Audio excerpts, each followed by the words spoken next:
নমস্কার বন্ধু, আমার চ্যানেলে সকলকে জানাচ্ছি স্বাগতম। আজকের ব্লগটা আরম্ভ করছি এখান থেকে। জল আসেনি, জাস্ট পাইপ লাগিয়ে রেখে দিয়েছি বালতির মধ্যে। এই যে এক আন্টি লোটের শাক একজন এনে দিয়েছে, মা দিয়েছিল টাকা। তো ভাতটা ওদিকে বসিয়ে দিয়েছি। আজকে একদম সাদা সিম্পল তরকারি রান্না হবে, গুঁড়ো আলু ভাজা হবে, ডাল হবে, মনে হয় শাক ভাজা হবে। এই যে গুঁড়ো আলুটা মা এখানে আমি কেটে ধুয়ে পরিষ্কার করে নিয়েছি, আমি লবণ হলুদ মাখিয়ে রেখে নিয়েছি। এদিকে ভাতটা বসিয়ে দিয়েছি। আর শুনু তো ঘুমাচ্ছে, ওর আজকে বেলার দিকে পড়া আছে 10:30টার সময়। বিকালে তো আমাদের ঝাঁপ আছে, সেই জন্য আমি বলেছিলাম যে বাচ্চাদেরই দেখুন একটা জেদ থাকে না, দেখতে যাবো, নাহলে রোদেতে আমার ভালোই লাগে না। তো যাই হোক, ওকে তো নিয়ে যেতেই হবে, কিছু করার নেই। সেই জন্য আজকে 10:30টা থেকে পড়িয়ে দেবে। চলুন তাহলে আমি ওদিকে শাকটা বেছে নিই, দেখা যাক জল কখন আসছে। আজকে আবার ঠাকুরমশাই আসবেন, সংক্রান্তি নারায়ণের বার অনেকে করেন, আমাদের আমি অবশ্য করি না নারায়ণ বারটা। একাটি লোটে শাক মার সাথে দুজনে মিলে বেছে নিয়েছি। এদিকে কুমড়ো শাক লোটে শাক দুটোই ভাজা হবে। মা শুধু আমাকে বললো তুই একটুখানি সেদ্ধ করে রেখে দে, তারপরে আমি এসে ভাজবো। মা এখন চান করছে, চান করে একটুখানি দোকানে যাবে, চাঁদমালা গোড়ামালাগুলো সব নিয়ে আসবে। তো মা যাবে দোকানে, আমি এদিকে যে শাকটা সেদ্ধ করেই আমি চানটা করে নেবো। মা বললো আমাকে কুমড়ো শাকটা নাকি হাফ মতন সেদ্ধ হলে তারপরে লোটে শাকটা দিতে, ওই জন্য প্রথমে কুমড়ো শাক দিয়ে দিয়েছি লবণ, হাফ সেদ্ধ হলে তারপরে লোটে শাকটা দেবো। ওদিকে আবার জলগুলো সব ড্রামে ভর্তি করে রাখছি।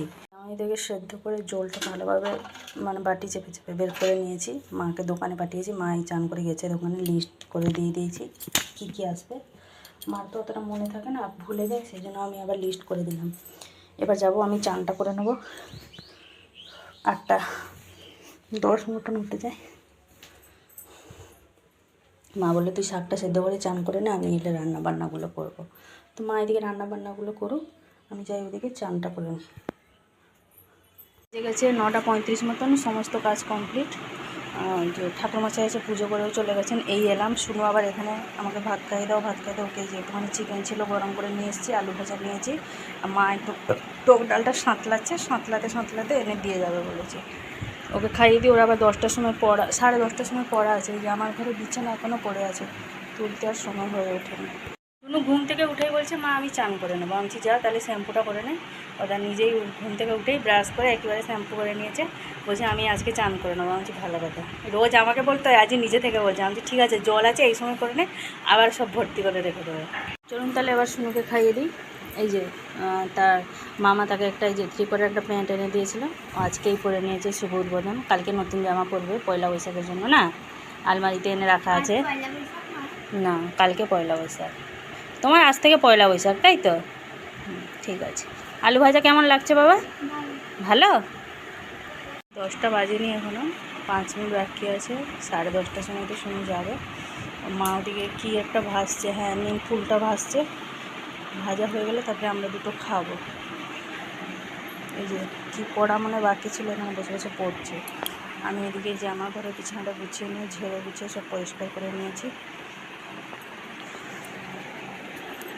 একটুখানি পাখাতে বসে পড়ি, সকাল থেকে রোদটা ছোটোছুটি হয়ে গেছে। অনেকগুলোই কাপড় চোপড় কেচে নিয়েছি, সব আজকে নিচেই দিয়েছি শুকনো। আর আজকেই দেখুন একদম মেঘলা ওয়েদার, তবুও নিচেই দেয়। 14বার ছাদে উঠতে আর ভালো লাগে না। সবারই জল থাকতে থাকতে সবারই চান কমপ্লিট, শুধু বাবার বাকি। বাবাই ঘরেই ছিল, শরীরটা ভালো লাগছিল না বলছিল, আবার ফোন এসছে ওই জন্য গেছে গ্যারেজে। আমি দুজনে ভাত নিয়ে বসে পড়েছি। নিম ফুল ভাজা, এটা একটা আলাদা ধরনের মা ভাজা করেছে। পেঁয়াজ, রসুন, টমেটো, শুকনো লঙ্কা আর কি জিরে, গোটা জিরে দিয়ে ভাজা। রেসিপিটা দেখাতে পারলাম না, একদিন আপনাদের সাথে শেয়ার করবো। এদিকে আছে টক ডাল, লোটে শাক, কুমড়ো শাক ভাজা, আলু ভাজা, টমেটো চাটনি। টমেটো চাটনিটা আমার জন্যই করা হয়েছে, মা করে দিয়ে দিয়েছে আগে, বলছে যা খা একটুখানি টমেটো চাটনি। 1 2 3 4 5 রকম।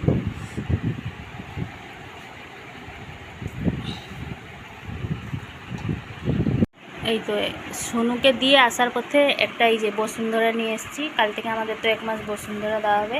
একটা এই যে ঘুমচিও নিয়ে এসেছি নতুন, মা এই যে সুতো ফুতো বেঁধে সব রেডি করে রাখছে, কাল থেকে দেওয়া হবে। আর সন্ধ্যেবেলা ফুলের মালা ফলে এনে নিলে হবে, এখন থেকে এনে রাখলে শুকনো হয়ে যাবে না মা। সন্ধ্যেবেলা ফুলের মালা আমসার এগুলো সব সন্ধ্যেবেলা আনা হবে। মা সব রেডি করে গুছিয়ে রেখে দিচ্ছে। সুনুদের ছুটি হবে তো সেই 12:30টার সময়। বাইরেটা হাওয়া দিচ্ছে, সকালবেলায় গরম লাগছিল, এখন আবার বেশ হাওয়াটা দিচ্ছে, একদম মেঘলা মেঘলা ওয়েদার। বেজে গেছে 2:30, এই যে সুনু ওই ঘরে বসে ভাত খাচ্ছে, ওকে একটুখানি ভাত চটকে চাটকে দিয়ে দিয়েছি, টক ডাল আলু ভাজা দিয়ে। আমি যে খাওয়া বসে বসে টিভি দেখতে দেখতে। আমি এদিকে ফ্রিজে এক ফোঁটাও জল ছিল না, এই যে সব ফ্রিজে জল ভর্তি করে রেখে দিয়েছি। ওদিকে রাত্রিবেলা ঘুগনি হবে, রুটি হবে, আটাটা মাখিয়ে রেখে নিয়েছি, আর মটরটা সেদ্ধ ফেদ্ধ করিনি। একটুখানি যাবো ভাবছি ঝাঁপ দেখতে, দেখা যাক। আপনাদের দাদার আসার কথা, যে ও কটার সময় এসে পৌঁছাচ্ছে তাও ঠিক নেই। যাবো একবার ঝাঁপ কি দেখবো, একবার চড়কতলা থেকে গিয়ে ঘুরে আসবো। যে এই আটাটা মাখিয়ে রেখে নিয়েছি, মটরটা ভেজানো আছে, থাক ভালোভাবে। এই যে কতক্ষণ যাবে ঘুগনি করছে, গ্রাইন্ডারে একটুখানি আদা রসুন পেস্ট করে নিলে যা যতটা বেশি হবে কালকের জন্য রেখে দিলে হয়ে যাবে। এসে তারপরে করবো।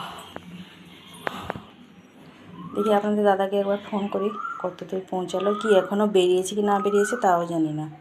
ঘন্টা কেন যাবো না বলছিস, এই রোদ দেখুন 3টে 3:30টার সময় গিয়ে সেই রোদে গিয়ে দাঁড়িয়ে থাকতে হবে, ভালো লাগে না। আগের বছর গিয়ে কত সময় দাঁড়িয়েছিলাম, পুরো সন্ধে হয়ে গেলো, তখনও হয়নি। তারপরে ওখান থেকে জোড়ামন্দির থেকে হেঁটে হেঁটে আমরা চড়কতলায় চলে গেছিলাম, চড়কতলায় গিয়ে পৌঁছে দিই। তারপরে আপনাদের দাদা ফোন করলো, ও আবার গেলো সেখানটা গিয়ে, মা আমি শুনো আপনাদের দাদা একটুখানি ঘুরে আবার চলে এলাম।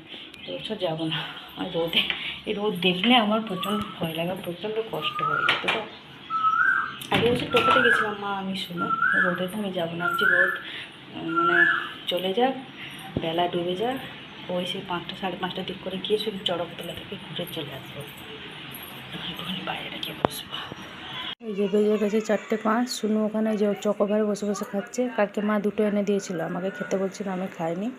একটা শুনু খেয়েছিল আর একটা ফ্রিজে ছিল, এখন এই যে খুলে খাচ্ছে।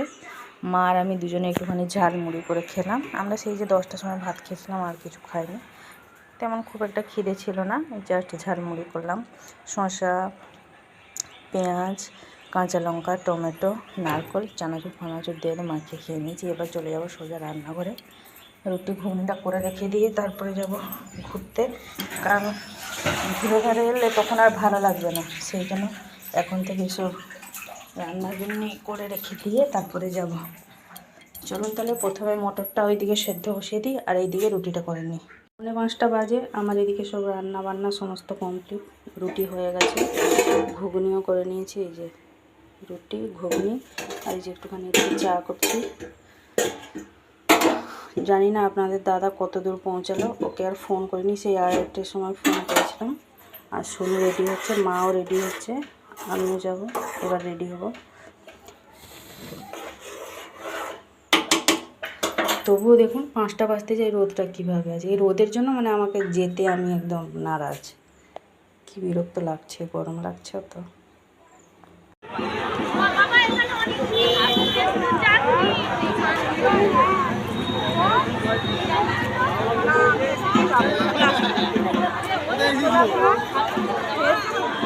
বাবা খাচ্ছে, খাও দেখি না।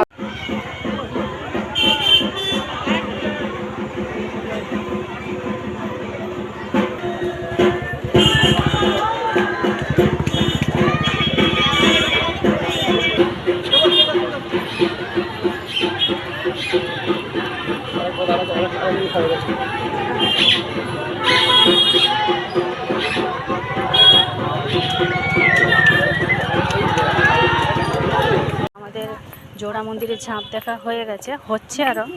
আমরা এই যে চলে যাচ্ছি, এখন যাচ্ছি আমরা হচ্ছে চড়কতলা। কারেন্ট অফিস দিয়েও রাস্তাটা আছে, অনেকটা হাঁটতে হবে, আবার ওখান দিয়ে হাঁটতে হবে, কিন্তু এটা বেশ ভালো লাগে। রাস্তাটা কি সুন্দর দেখুন, একদম গ্রাম্য পরিবেশ, খুব সুন্দর লাগে। দুদিকে পুকুর, মাঝখানে রাস্তা, পড়লেই আর দেখতে হবে না, খুঁজে পাওয়া যাবে না আমাকে, আমি একদম ডুবে যাব, কারণ আমি সাঁতারও জানি না।